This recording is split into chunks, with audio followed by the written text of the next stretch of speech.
Now that you've gotten past my, search engine optimized title, yeah, that's what we'll call it, I should first mention that this is a most likely spoiler-filled discussion of Sonic Frontiers.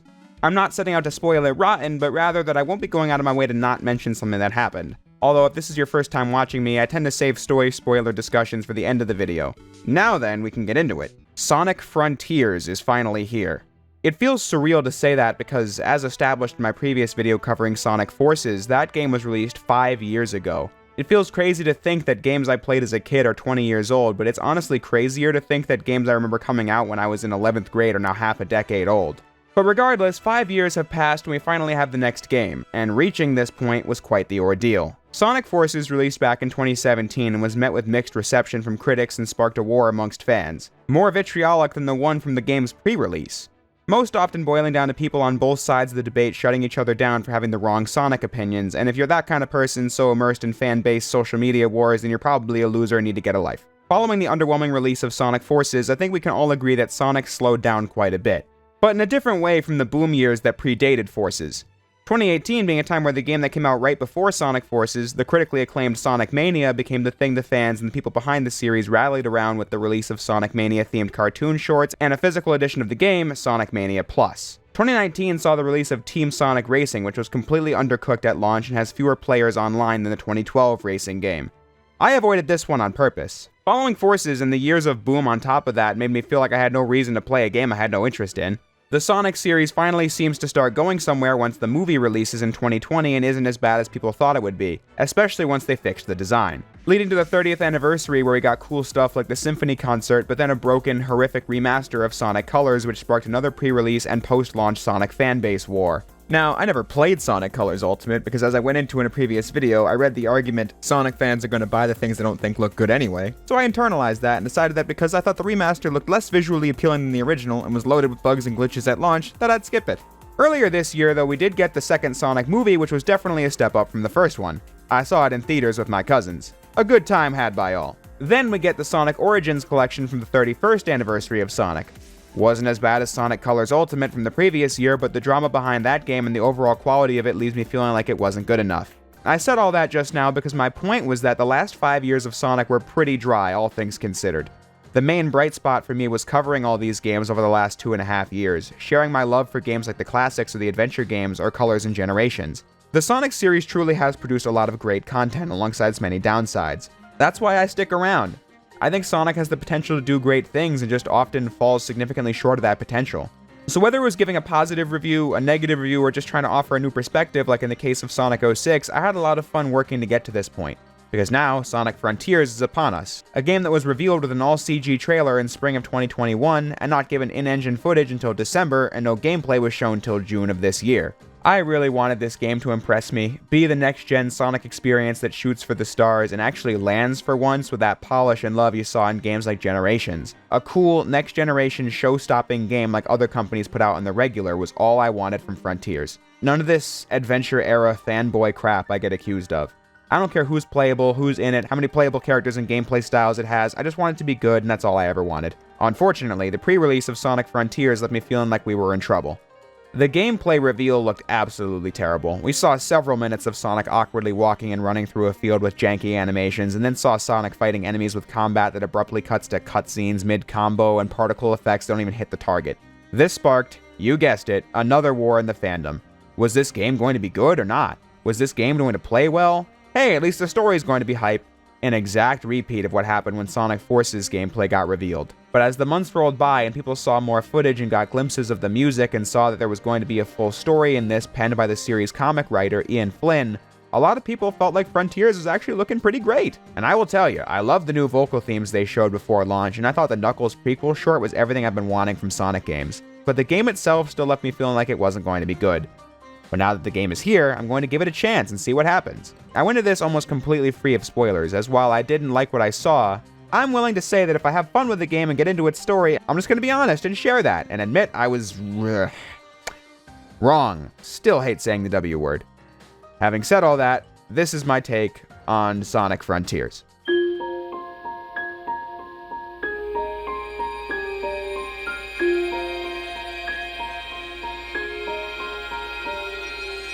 My feelings on this game are complicated. I felt that way after my first session that was about 3 hours, and I continued to feel that way as I played the rest of the campaign. The hardest part about approaching this script is that, as I just said, if I enjoyed the game, I'd be willing to say so, even though I expected the worst for a few months straight. But full disclosure, I didn't dislike Sonic Frontiers at all.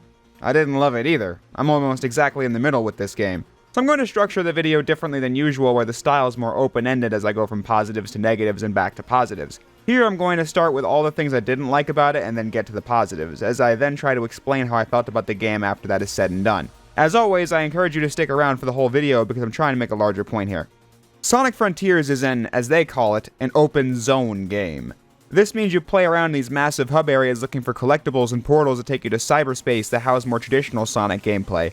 There are 5 islands in total, but with only 3 unique locations. The 4th and 5th areas play like cut content from the first island. A lot of my most negative impressions from this game came from my playing the first island that took me about 3 hours to get through. It was here where everything I feared from the pre-release came true, such as the technical elements. I played the game on the PlayStation 5 as to get the most next-gen experience, while also not playing on PC as to avoid any issues being blamed on my hardware. On PS5, you can choose in the menu between 4K mode and 60 FPS mode. I'll always take the smoother gameplay experience over an enhanced resolution, especially in this game. Like Sonic Forces, I think the environments and lighting and details in the character models in Sonic Frontiers look nice. However, the game really undermines that with performance drops and the really bad pop-in. This is a game-wide issue where you'll be running forward in entire parts of stages like platforms, rings, trick loops, and even small things like grass and detail on geometry will just pop onto the screen. It's incredibly distracting and takes me out of the experience because you just don't see this sort of thing in modern games. Other games had long ago found ways to get past this problem or minimize its effects. Frontiers just having things appear like it's a game on the N64 and it just feels out of place. The game only uses the PS5's SSD for quick loading, which is good, but you'd hope a next-gen game could really dazzle you with its visuals like these CG trailers did. And I feel the PS5 has brought gaming to a point where it's not impossible like it might have been on, say, the PS3. In that sense, I do wonder if the game was designed specifically so that everything could be downgraded enough to run natively on the Switch, and then the next-gen versions just upgraded the resolution, draw distance, frame rate, and textures. But I don't know for sure, since Sonic Forces had a similar issue where things would pop in out of thin air. Only it was more uncommon in Forces and Lost World because those games had no camera control and were entirely linear. I bring them up specifically because in many ways I feel like Forces was built off the back of Sonic Lost World, and Frontiers is built off the back of Sonic Forces. Only now that you put the camera control in the player's hands and let them roam free, this technical issue becomes more obvious. From day one, I had issues with the animation as well, but my feelings on that have soured even more after playing it. In cutscenes, things look very unfinished as characters stand around and talk and turn their heads in a really robotic way. But then in gameplay, the animations get even jankier as Sonic will pop and click between different animations on a dime. He'll sometimes be running on thin air instead of falling, he'll punch and kick mid-air as though he's standing on the ground instead of having proper air combos. Some things just don't get animation like these super combo moves, and then other things are shown up close and have no transition between animations, or are completely flat like how Sonic does not react to his feet being in the sand in this shark battle. He's just clipping inside of the sand and it looks so terrible. In the pre-release I was saying this animation was looking weak because, well, it did.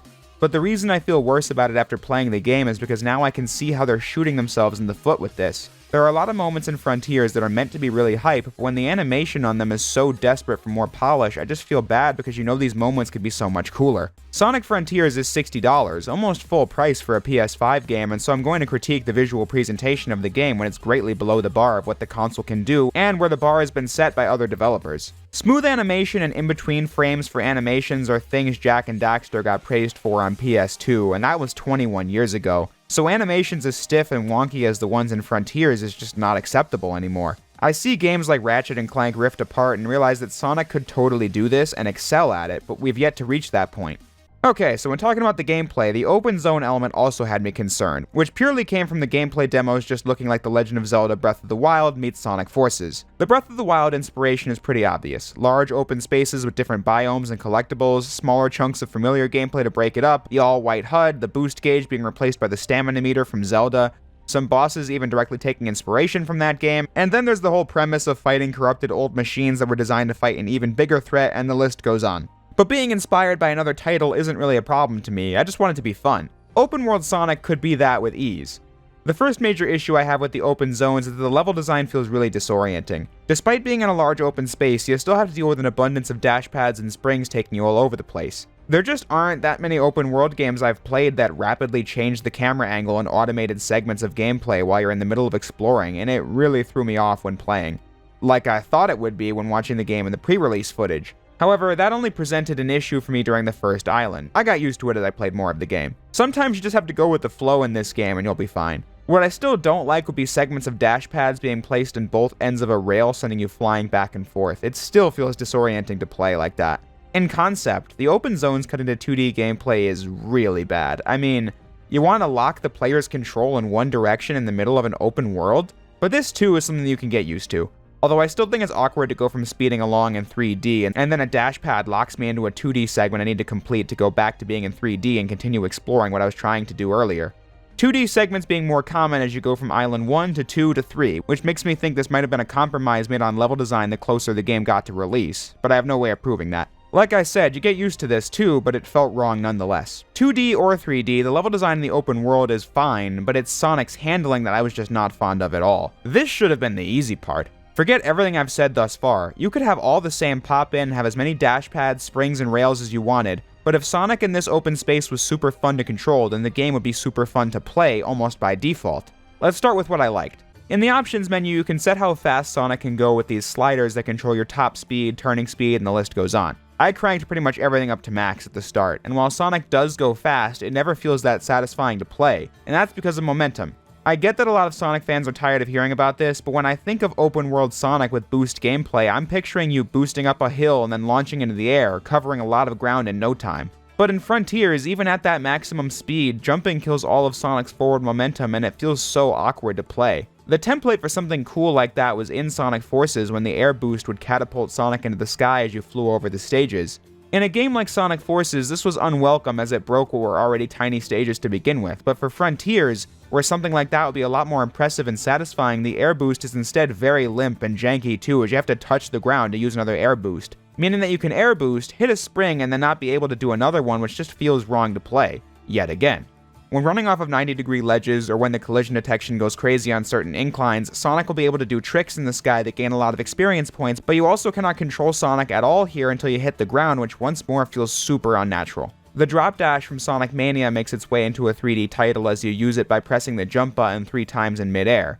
You do gain speed by going downhill with this, but it also completely stops after a bit and isn't as fast as the boost, so it doesn't get much use here.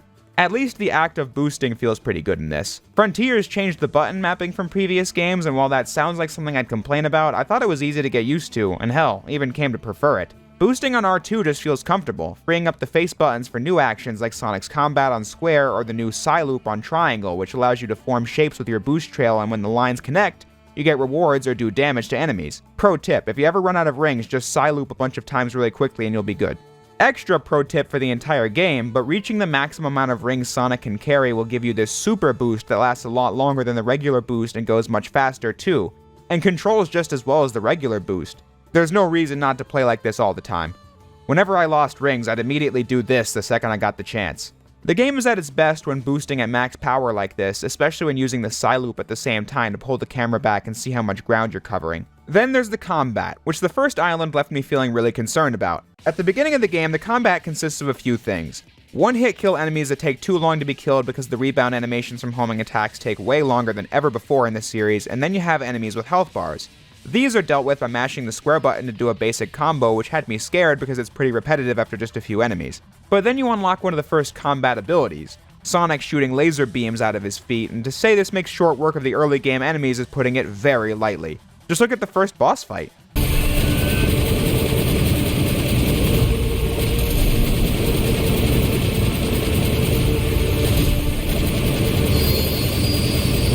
I was stunned and laughing as I was thinking, seriously? I just destroyed that thing by holding down a single button.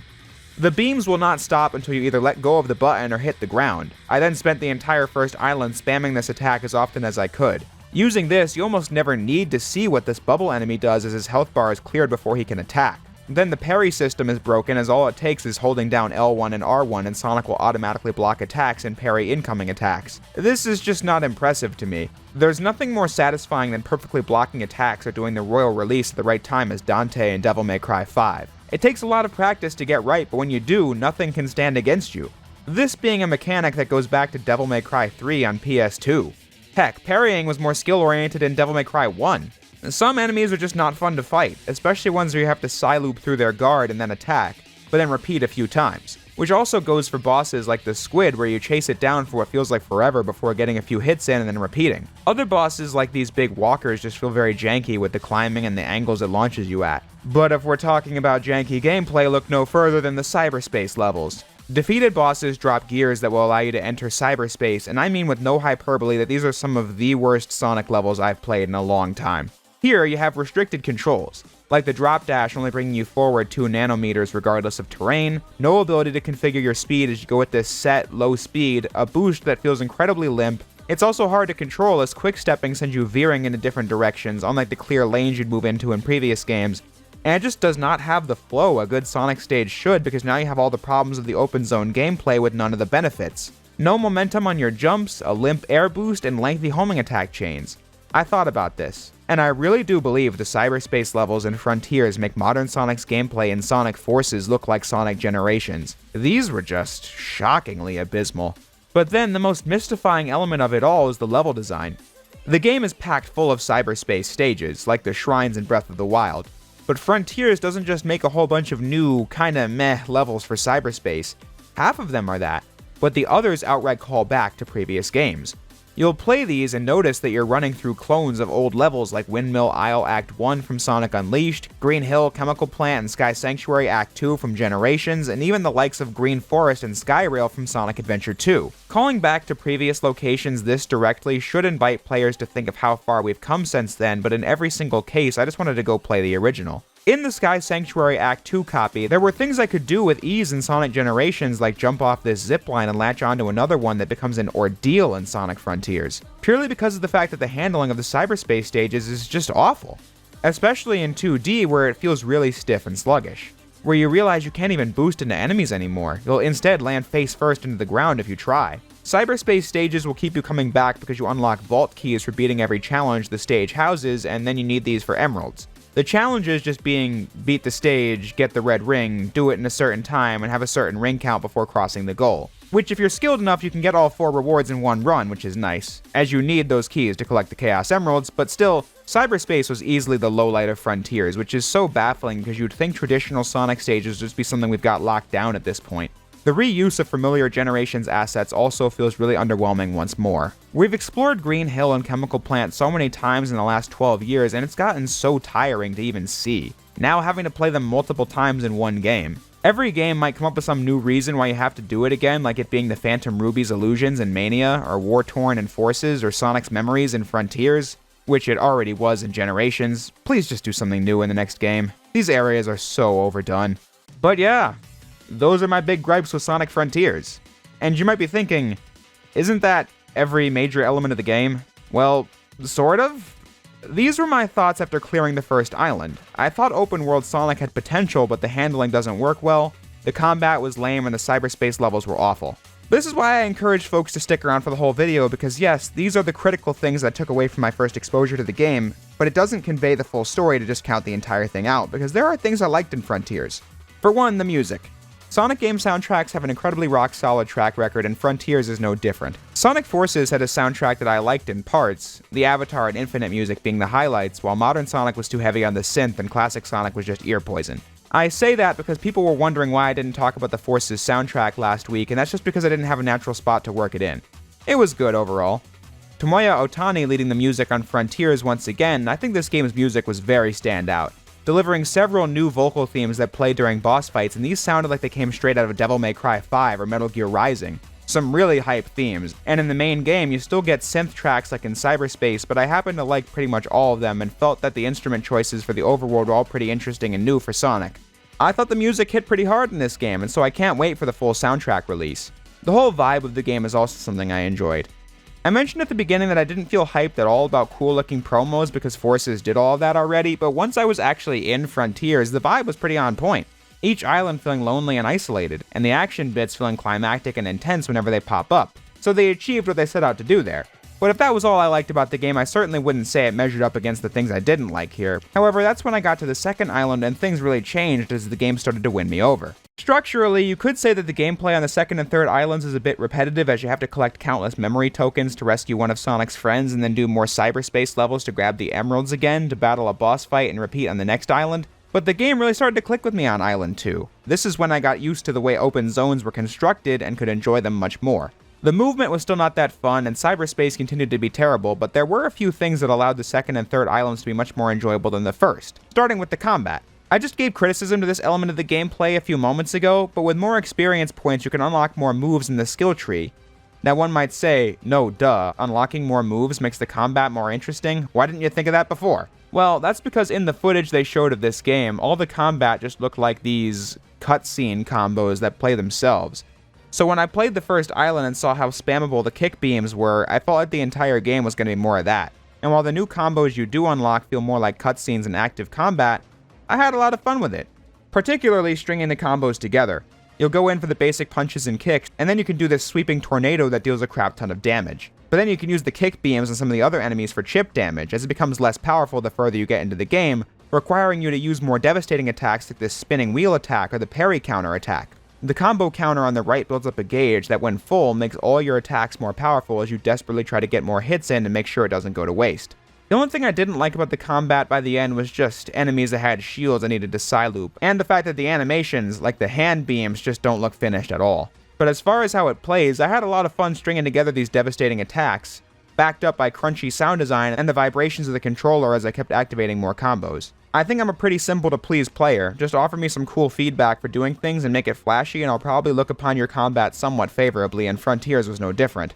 Every issue I brought up earlier is still true, but hey, I had fun with it. Even carrying me through Island 3, which I did have a lot of problems with, like the level design being split up by large gaps in the ground that force you to take the long way around, the abundance of 2D segments, and having spent an embarrassingly long amount of time trying to get the 6th emerald in the sky before being taken to a pinball table I spent forever on because, as I've been saying since the beginning of this retrospective, I suck at pinball, and the game forces you to get 5 million points to progress, with no control of the ball once it falls out of the proper path, with only 2 lives to do it with. But my larger point is this. It was in the middle of the game that I realized Frontiers, regardless of what I thought of the individual elements, made me feel like I was playing a real, new game. What I mean by that is, while Frontiers is far below the production values I expect of a AAA game, but in terms of how it was structured, how much content's on the disc, and how it tells its story, I felt like I was playing a real game. When Sonic Forces came out, and when I play it now, it just barely feels real that they hyped up a budget game with 3 hours of runtime that plays itself for almost half of that. One that tries to tell a big story with only 22 minutes of cutscenes. It just did not feel like a serious, real game. Like it was a side project on a handheld or something. And that was the first Sonic Team game in 4 years, the longest we had ever waited, and it was just such a colossal disappointment from that angle. Frontiers is coming 5 years after that, and it offers a 13-hour campaign. It just felt like a serious game that wanted to be the kind of blockbuster you mention in your Game of the Year discussions. Do I think it pulls that off? Not really, but you can feel they wanted something like that when making the game, and that can still be felt in the game we got. Not like Rise of Lyric or Forces, where I can't possibly tell what they were going for looking at the final product. But then, does that even matter? This is a trend I see a lot, and I don't wish to fall into it. Oftentimes you'll hear, at least it's not Sonic 06 or Rise of Lyric, as a response to something that clearly isn't meeting the bar of expectations. I consider Forces to be the most creatively bankrupt game Sonic Team has ever released, so as a result, I don't want to give Frontiers too much praise for going over that bar, but then I also feel like I should because I think Frontiers goes beyond that low bar. The story, as I had said before, was penned by Ian Flynn, the comic writer for Sonic who's been working with these characters and delivering material people really liked for over 10 years now. People were really excited that he was going to be writing the script for this one, as by the time of Forces, a lot of people were feeling over the tone set by Sonic Colors. Maybe this could mean Frontiers would be different. In terms of the actual plot, I don't think it was anything too noteworthy on its own. Sonic and friends travel to the Starfall Islands and get trapped in cyberspace as Sonic busts free and has to rescue his other friends across the first 3 islands. This is a game where cutscenes felt like a reward for playing the game. Not visually, in that category it's pretty awful for the most part. But I just mean, the story of Frontiers is actually allowed to breathe. I won't even compare it to Forces because that bar is too low. Instead, comparing it to the cutscenes of Lost World, which is a game I thought did a good job bringing its plot to life visually, regardless of the inconsistent content it houses. Lost World has much better animation, but my point is how the scenes all felt like they're running a mile a minute to get through the needed beats with no room to breathe in between, oftentimes feeling disjointed as a result. Frontiers doesn't mind letting a scene run for a couple minutes if that's what the scene needs, and for the first time in the games, I'd say the characters really get to have consistent dialogue between each other that makes them feel like they actually have friendships. A lot of the time in the games, we just see them going on adventures and such, but rarely do we get moments like these scenes between Sonic and Knuckles that show they can just sit down and have a laugh. Moments like that in previous games stood out as a result, and Frontiers delivers that more. I'm not going to go over every last detail since I don't think I really need to make my point about the story, so I won't. I was happy to say that this was a story where I'd look forward to more cutscenes because I did not know what was going to happen next. And not in a, what crazy silly thing will happen to resolve everything before the cutscene has to end in like 37 seconds like Lost World enforces. Instead, I genuinely wanted to know what was going to happen. Now, does that mean the resolutions to the story are always good? Not really, but I'm not there yet. Sage's story is one that moved slowly, but still kept me playing because I wanted to see where it was going by the end of the game. The script is also packed full of references to past events. I don't read the comics, but Ian Flynn's writing style is known to have references like the characters speaking song lyrics from older games or just saying lines that are memes in the fandom. The Frontiers prequel comic showing that off.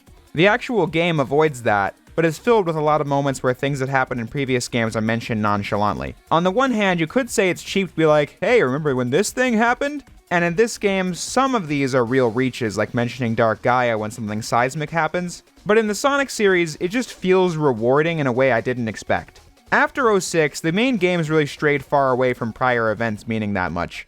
In the older games, you'd have flashbacks to Sonic 2 and CD and SA1, plot threads from the backstory of 3 resolved in that game. SA1 goes right into 2, which carries on in Heroes in Battle, which get their own plot threads resolved in games after that.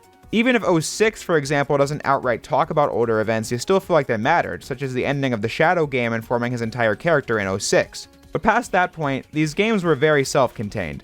Only acknowledging each other to establish context, like the ending of Generations calling back to the finale of Colors, or jokes that call back to earlier ones like Lost World bringing back Colors lines. But largely, the pantheon of Sonic lore has been mostly used for nostalgia bait like in Forces. So to see Tails actually talk about how he felt when Sonic got beat by Infinite and his whole 2010s character being someone who hides behind rocks, but Sonic reassuring him with his having saved the day on his own before and been the more capable one between the two of them even in recent adventures feels really validating, even if on the nose, as it confirms we are following one series here, not a collection of one-offs. Neo Metal Sonic did try taking over the world by overthrowing Eggman and Sonic Heroes, which does happen in the same world as that time Sonic and Tails went to the Lost Hex and fought the Deadly Six in Sonic Lost World. I want to see improvements, like future games giving the extended cast more to do and maybe be less on the nose with the dialogue, but this is a solid start doing something different, and I hope they keep going with it, and continue having Flynn write the dialogue.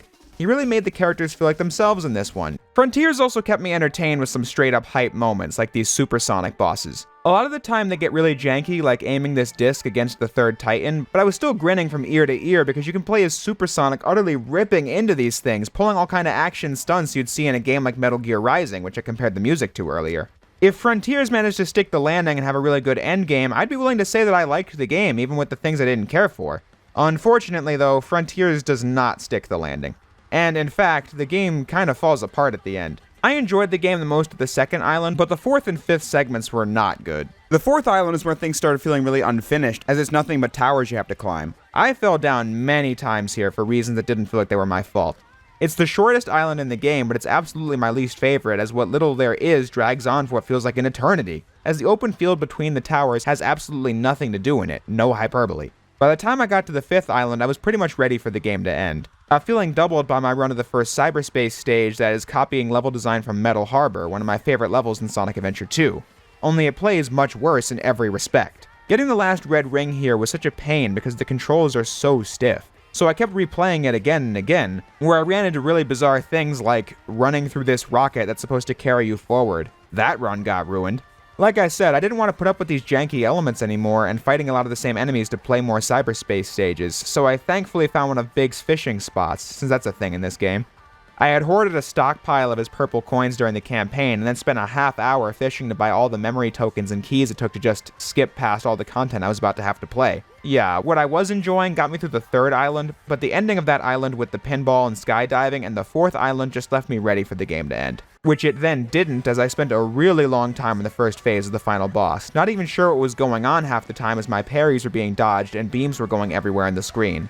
As eventually your attacks just stop doing damage, and you've got to hope you have the rings to last until this cutscene pops up. making it hard to appreciate I'm Here, one of the main vocal themes playing through the fight, being timed perfectly with each moment. But that's just the first phase that all players experience. The second phase only being playable on hard mode, and it's this Bentley's Hack Pack minigame you played earlier in the game.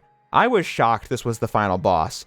Utterly stunned, and then annoyed because you have almost no health to survive this war of attrition that ultimately took me over 25 minutes to beat. It takes forever to kill too, so that certainly doesn't help. I had no idea what was even going on at the end of this game, as Sage controls a giant robot through this minigame final boss against a talking moon.